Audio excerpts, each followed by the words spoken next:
Hello dear students, welcome to professor SP Goyal GS classroom.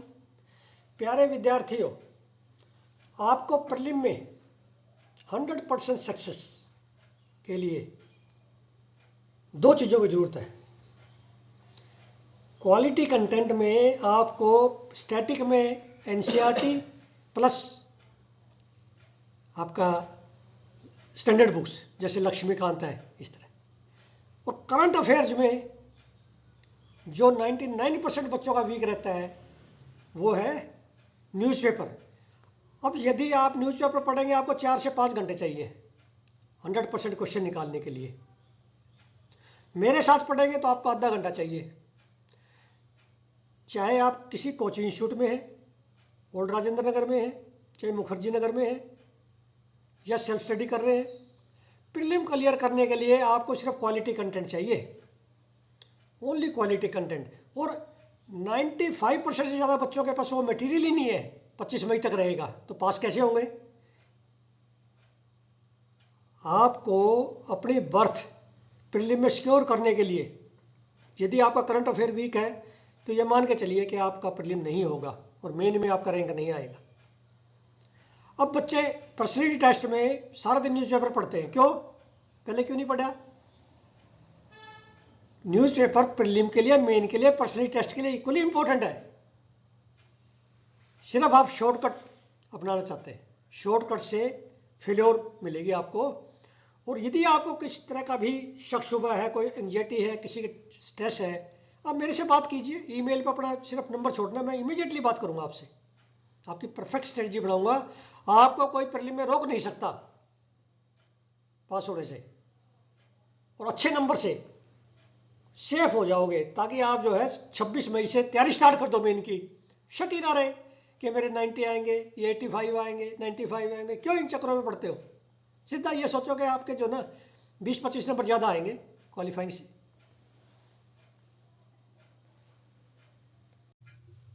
अब ये देखेंगे आप दी हिंदू के लास्ट पेज पे, आप कभी स्पोर्ट्स का कोई क्वेश्चन अटेम्प्ट नहीं करते, और 2023 में स्पोर्ट्स के 2 क्वेश्चन पूछे हैं। भी स्पोर्ट्स हमारी कल्चर में आता है और ये न्यूज़ बड़ी इंपॉर्टेंट है। मैंने इसमें से कम जो है 7-8 क्वेश्चन निकाल दिए। खेल रत्न अवार्ड और द्रोणाचार्य अवार्ड से ये जो 2 न्यूज़ आई है, एक इंडियन एक्सप्रेस में, एक हिंदू में, इनसे मैंने 8 क्वेश्चन निकाल दिए, सारे इंपॉर्टेंट है। अब इंपॉर्टेंट इसमें यह है कि आपने याद रखना है कि मेजर ध्यानचंद खेल रत्न अवार्ड किन किन को मिला है। पहले इसको राजीव गांधी खेल रत्न अवार्ड कहते थे, किस किस को मिला है और इसके में जो है क्या मिलता है। 25 लाख रुपए कैश है, कितने है, साइटेशन है, क्या है, और जो है अर्जुन अवार्ड में क्या मिलता है। अर्जुन अवार्ड किस बेस पे मिलता है, खेल रत्न अवार्ड जो है ध्यानचंद खेल रत्न अवार्ड किस बेस पे मिलता है, ये सारे मैंने निकाल दिया आपके लिए, आपको पीडीएफ मिलेगी। उसके बाद आपने क्या करना है, जब जैसे मनु भाकर है, डी गुकेश, हरमनप्रीत सिंह, प्रवीण कुमार, इनके हमें स्पोर्ट्स पता होना चाहिए, कौन सा स्पोर्ट्स खेलते हैं, इतना तो हमें पता होना चाहिए ना। हम कलेक्टर लगने जा रहे हैं, हमें अपने देश के जो ना जो जेम्स हैं उनका नहीं पता होगा, जो देश की कंट्रीब्यूट कर रहे हैं देश के में।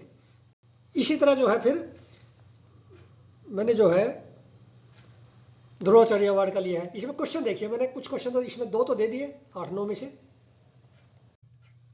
अब ये प्रैक्टिस क्वेश्चन मैंने बनाया आपके लिए, ऐसे एग्जाम में आएंगे।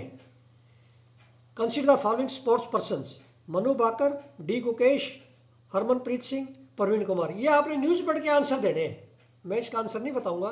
Then consider the following sports persons, Deepali Deshpande, Sandeep Sangwan, Subhash Rana. इनमें से किसको जो है द्रोणाचार्य अवार्ड मिला है 2024 का। अब 2025 में 25 इसी महीने में ना प्रेसिडेंट देते हैं, तो ये जो है ध्यानचंद अवार्ड था और ये द्रोणाचार्य अवार्ड। द्रोणाचार्य अवार्ड होता कोचिज के लिए, ठीक है। इस तरह से आपने ना इसको तैयार करना है। अब ये टेक्स्ट एंड कंटेक्स्ट में रोजाना आर्टिकल आता है, मैं कोई आर्टिकल छोड़ता नहीं, ये डायरेक्ट जो है हमारे क्वेश्चन होते हैं प्रीलिम और मेन के। पनामा कनाल पे बार बार आ रहा है क्योंकि पनामा कनाल ड्राई होगी, उसमें उन्होंने जो है तारीफ बढ़ा दिया।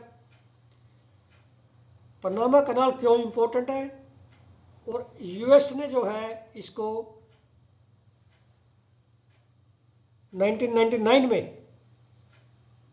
टोरिजोस कार्टर ट्रीटी जो हुई थी उसमें यूएस ने इसको दिया था पनामा को। और फिर एक दूसरी संधि हुई थी परमानेंट न्यूट्रलिटी ट्रीटी, उसमें यूएस ने जो है अपना राइट इसमें रखे थे, एक तो right to defend the neutrality of the canal में न्यूट्रल रहेगी, then have the priority passage in military emergencies. अब क्या हुआ, पनामा ने क्योंकि बीआरआई जो बेल्ट एंड रोड इनिशिएटिव उसके लिए अलाउ कर दिया चाइना को, चाइना की वहाँ पे जो है एंट्री हो गई है। अब ये जो है यूएस को ने जो ऑब्जेक्ट किया है, ये लेके भी पनामा कनाल हम जो है ना वापस लेंगे। पनामा कनाल की इंपॉर्टेंस क्या है, it connects Atlantic and Pacific ocean, और इसमें काफ़ी डिस्टेंस टाइम काफ़ी बचता है और कॉस्ट पैसा, नहीं तो जहाज़ों को जो है ना पूरा घूमना पड़ता था नीचे, अब ये जो है पूरा कनेक्ट करती है वहाँ पे। अब इसमें क्वेश्चन क्या आ सकता है, एक तो गैटून कनाल जो है बार बार न्यूज़पेपर में आती है गैटून, और दूसरी जो लेक आलाजुला और गैटून, ये जो दो लेक हैं ये क्या करती है, पानी सप्लाई करती है, और उसका जो लॉकिंग सिस्टम है वो इससे ऑपरेट होता है पानी से। हर जहाज के लिए इतना इतना कितने मिलियन लीटर पानी चाहिए, और ये इनमें ड्राई हो गई है, उसकी वजह से पानी कम है तो इनको कॉस्ट पड़ गई ज़्यादा, इसलिए वह कॉस्ट पड़ गई। तो आपसे ये पूछ सकते हैं गैटून कनाल एंड अलाजुला लेक्स ये कहाँ पे है, and Panama became the first Latin country to sign the belt and road initiative agreement. ये है इंपॉर्टेंट मुद्दा असल में कि चाइना की एंट्री होगी वहां, तो इसलिए यूएसए ने जो है ये ऑब्जेक्शन ये सारे डाले हैं।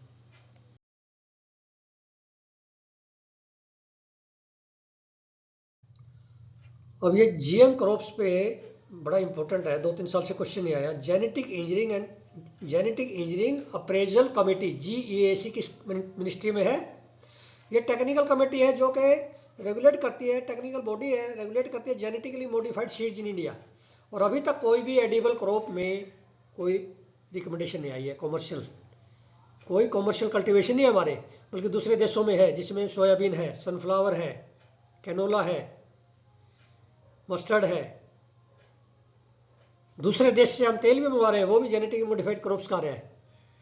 लेकिन एनवायरमेंटलिस्ट है यहाँ पे जो सुप्रीम कोर्ट में पेंडिंग है अभी पिटीशन, उन्होंने ऑब्जेक्शन किया है बल्कि DMH 11 पे कि भी ये जो है इसका जीन यदि शिफ्ट हो गया एनिमल या ह्यूमन में या दूसरे जो है एनिमल्स में, तो उससे हो सकता है नुकसान हो जाए, कुछ चेंजेस आ जाए। तो ये जो ऑब्जेक्शन है इंडिया में अभी तक सिर्फ GM cotton, only GM cotton is recommended commercially. ठीक है, ये आपको थोड़ी थोड़ी चीज़ों का पता होना चाहिए। और GM जो मस्टर्ड है DMH 11 वो अभी कॉमर्शियली कल्टीवेशन के लिए नहीं आई है। अभी ये वर्ल्ड पेज पे जो है टूनिशिया का आ रहा था, मैंने इसमें से भी जो है निकाल दी लोकेशन। एग्जामिनर का नहीं पता, एग्जामिनर का कोई भरोसा नहीं है कैसा क्वेश्चन देगा। अब इसमें जो क्वेश्चन निकाला है, एक तो करकना आइलैंड्स, ये टूनिशिया में। करकना आइलैंड्स क्या है, यहाँ से सब सारा अफ्रीकन कंट्री से यूरोप में एंट्री करने का ये जगह है। जो इरेगुलर जो है माइग्रेंट्स आते हैं वो यहाँ से जाते हैं, और यहाँ उसके बाद जो है लैम्पेडूसा आइलैंड इटली का है, वो मेडिटेरेनियन सी में है। तो लैम्पेडूसा बहुत नज़दीक है इसके, समझिए दोबारा। करकना आइलैंड्स है जो टूनिशिया में, वहाँ से इरेगुलर माइग्रेंट्स जाते हैं सब सारा अफ्रीकन कंट्रीज के, और कहाँ जाते हैं, लैम्पेडूसा आइलैंड इटली का है, बहुत नज़दीक है, इसीलिए वहाँ से इलीगल माइग्रेशन हो रही है। ये पूछ ले आपसे लैम्पेडूसा आइलैंड कहाँ पे है, मेडिटेरेनियन सी में। ये ऐसे क्वेश्चन चाहिए आपको, यदि आपने 60 क्वेश्चन ठीक करने हैं जाते ही प्रीलिम में, तो ये जो है आप इमीडिएटली कोर्स को रजिस्टर करके ये क्वेश्चन शुरू कर दो। रोजाना 10-15 क्वेश्चन मैं दे रहा हूँ ऐसे। अब ये मैं आर्टिकल इसमें, हालांकि कोई प्रीलिम का क्वेश्चन नहीं है लेकिन मेन का है, मैं मेन का क्वेश्चन लेके आया हूँ आपके लिए। Poverty trafficking in Bengal link to climate change. देखो एनवायरमेंट का भी आ गया, सोशल इशू भी आ गया, दोनों लिंक्ड है। और ये बंगाल का ही एग्जाम्पल दे सकते हो आप, एसए में भी बहुत बड़ी स्टोरी लिख सकते हो इसकी, एसए में कम से कम 100 वर्ड की। कम से कम इतना है। अब इसमें नेशनल क्राइम रिकॉर्ड्स ब्यूरो का लेटेस्ट रिपोर्ट है, उसमें कहा है करीब करीब या more than 58,000 people were reported missing from West Bengal in 2022, और जिसमें 53,000 कुछ जो है वो वुमेन है और 12,000 से ज़्यादा चिल्ड्रन है। तो बहुत सारे जो है इसमें, हालांकि केस 67 आए हैं, वुमेन ट्रैफिकिंग रिपोर्ट हुई है। तो वुमेन ट्रैफिकिंग, माइग्रेशन, ये पॉवर्टी की वजह से होती है। वहाँ पे क्या है, बंगाल, उड़ीसा, ये जो है वहाँ पे जैसे स्टॉर्म आए ना, साइक्लोन आए, ट्रॉपिकल साइक्लोन्स क्लाइमेट चेंज से, उससे उनके माइग्रेशन ज़्यादा हुई है, क्योंकि वहाँ सब खत्म होगी, फसल कुछ है ही नहीं। तो ये जो है आपने इस तरह से, ये एग्जाम्पल आपका काम एथिक्स में भी आ सकता है, ऐसे में आएगा जब क्लाइमेट चेंज पे लिखोगे। तो याद रखना आप, इसके कुछ पॉइंट्स नोट कर लो इसमें। जैसे सुंदरबन का इलाका है, that is very vulnerable for women trafficking. अब ऐसे क्वेश्चन दे देते हैं, वो सिर्फ ये जानने के लिए यूपीएससी क्या ये अखबार पढ़ता है, बिना अखबार के नहीं मिलेंगे ये मेरे क्वेश्चन, किसी मैगजीन में नहीं मिलेंगे आपको, इतने डीप नहीं मिलेंगे। मैगजीन में मान लिया ये दे दिया खेल रत्न अवार्ड, मैं तो उसमें से 8 क्वेश्चन निकाल दिए, या इसमें से दे दिया। ये क्वेश्चन इस तरह का तो निकालेंगे नहीं कभी भी, जो एसए में लिखने होते हैं, जीएस पेपर 1 में, 3 में, वहाँ काम आते हैं ये। क्रिटिकली 2 में भी सोशल इशू है। Critically examine how is poverty, trafficking and migration link to climate change. इसमें आप वर्ल्ड का भी एग्जाम्पल दे सकते हैं, इस तरह आ गया बहुत सारा, ठीक है ना। तो ये आपको ऐसी आदत डालो आप एक बार। अब ये सुप्रीम कोर्ट ने बोला है तो इसलिए इंपॉर्टेंट है, सुप्रीम कोर्ट की स्टेटमेंट है, देखिए, no one can be deprived of property without adequate compensation. Right to property is a human right, याद रखो, and constitutional right. Now it is not a fundamental right, but no person can be deprived of his or her property without being paid adequate compensation. ये supreme court it ruled, while holding that in exceptional circumstances of inordinate delay in disbursement of compensation, the date of fixing the valuation can be shifted to a more recent. अब right to property जो है क्या हुआ था, it ceased to be a fundamental right in by Constitution 44th Amendment Act 1978. ये याद रखना, ये कभी भी आ सकता है। Now it continues to be a human right in a welfare state and constitutional right under Article 300A.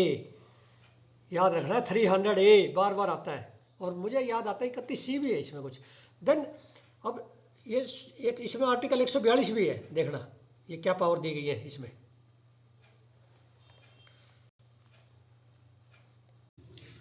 प्रिय विद्यार्थियों, एक तो आपने जो है बहुत सारा मटेरियल सर्च नहीं करना मार्केट में जाके, कोई अच्छी किताब ले आए, कभी जीएस की ले आए, दुनिया भर की किताबें। मैंने आपको बताया कि स्टैटिक के लिए standard books, NCERT plus standard books जैसे लक्ष्मीकांत है। करंट अफेयर्स के लिए मैं आपको न्यूज़पेपर में से 100% करा रहा हूँ, बिल्कुल नहीं डरने की जरूरत प्रीलिम और मेन का। और मेन में भी आपको देखना कम से कम ज़्यादा नहीं तो 10-15 क्वेश्चन ऐसे आएंगे। यदि आपको ये लगता है कि 100% मुझे ग्रिप करनी है करंट अफेयर की और फर्स्ट टाइम में जो है हिट करना है प्रीलिम और मेन, तो आप इमीडिएटली कोर्स को रेफर कीजिए, कोर्स को एडमिशन लीजिए, इसमें एनरोल कीजिए। ये बहुत रीजनेबल कॉस्ट में मैंने रखा है। आप ये देखिए, 42 इयर्स एक्सपीरियंस के बाद कोई इस तरह के क्वेश्चन निकाल सकता है? बहुत मुश्किल है। इसके लिए 4-5 घंटे में इतनी इंटेंसिव स्टडी करता हूँ ताकि कोई ऐसा क्वेश्चन ना रह जाए जो यूपीएससी जो दे और हमारे बच्चों के पास ना हो। आपका क्वालिटी कंटेंट बढ़ता जा रहा है रोजाना, इसको बस आपने रिवाइज करना है। आप न्यूज़पेपर ना भी पढ़ोगे तो भी आपके करंट अफेयर में 80, मैं समझता हूँ कि 80% मार्क्स आने चाहिए, मेरा ये डिटर्मिनेशन है। तो आप को फिर भी जो है कोई चीज़ पूछनी है, ऑप्शनल का, किसी चीज़ का भी, पूरी strategy up to personality test, आप इमीडिएटली अपना नंबर मेरी ईमेल पे छोड़िए जो कि डिस्क्रिप्शन बॉक्स में है।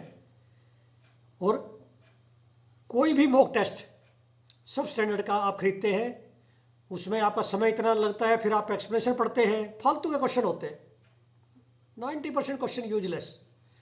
मैं आपको मॉक टेस्ट पिछले 2 महीने से बना रहा हूँ आपके लिए, 1 महीना और मुझे लगेगा करीब करीब। इतने मॉक टेस्ट आपको दूंगा जो ऐसा लगेगा आपको कि 25 मई को यही पेपर में आना है, ऐसा लगे आपको जैसे एग्जामिनर ने बनाए हैं। मजा जब आएगा आपको। Thank you very much.